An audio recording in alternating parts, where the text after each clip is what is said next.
The president's rationale for imposing these powerful tariffs was legally sound and grounded in common sense.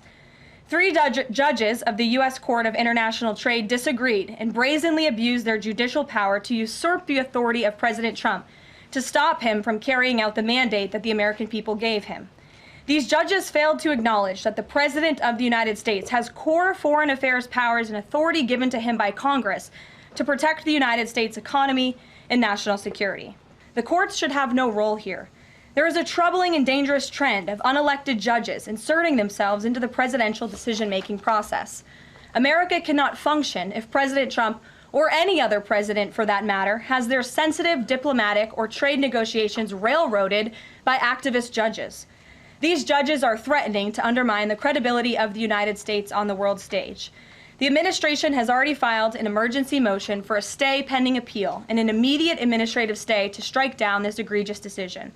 But ultimately, the Supreme Court must put an end to this for the sake of our Constitution and our country. There is an effort by this administration to tackle these rogue judges and the injunctions and the blockades that we have faced in our broken judicial system in every case. I mean, we have seen time and time again these lower district court judges ruling against this administration in the president's basic executive authority and powers. And this administration is fighting every single one of those battles in court, including already the block that came down from the tariff court, the IEPA court last night. And as on my way out here to the briefing room, I understand that there was another district court judge right here in Washington, D.C. who ruled against the president's tariff power. The administration is operating under the directive given to from the president that we need to comply with the court's orders. He's made that very clear, but we're going to fight them in court, and we're going to win on the merits of these cases because we know we are acting within the president's legal and executive authorities.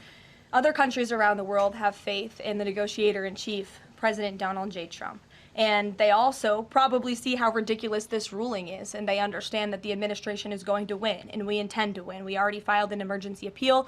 We expect to fight this battle all the way to the Supreme Court. These other countries should also know, and they do know, that the president reserves other tariff authorities, Section 232, for example, to ensure that America's interests are being restored around the world.